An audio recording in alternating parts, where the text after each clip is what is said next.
tradisyon na nato nga magbisita gid kada November 1, November 2 sa atong mga yumaon nga pamilya, mga kaila. So karon, pag adto ninyo sa sementeryo, istoryahan ba ninyo ang kalag o ang kwan? Patay wala. Ang inyong mga namatay nga mga kaila? Ha? Makabalo karon, makabalo na mo karon. Basahon ako ang Bible verse.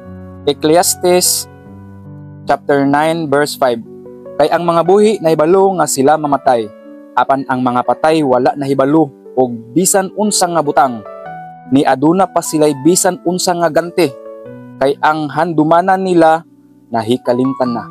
So kabalo na ta kung adto ta sa sementeryo, dili na to istoryahon ang mga patay kay ngano wala, dili na nagyapon sila na makakuan o di na sila kadungog. Unsa imong buhaton? Unsa imong buhaton? Mag-ampo na lang ka sa Ginoo. Kay ang Ginoo ray nakadungog sa imo ug ang Ginoo nang bahala sa tanan. Siya na ay bahala sa tanan kung unsa imong kwan. Kung nakasala ka ratong patay, nakasala ka, grabe imong pagsubok-subok atong namatay.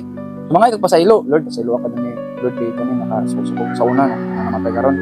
Nya, Lord, kung siya pud nakasala, ignon sa nimo nga, Lord, pasaylo na nako ang kaning namatay Ginoo o wala na say sala sa ako, pasaylo na nako siya. Ikaw na bahala Ginoo.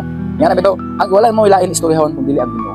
Kung makadto mo dito. Okay, bisan unsaon ninyo pag istorya sa patay sa inyong mga yumaon nga mga pamilya, dili na nila madungog.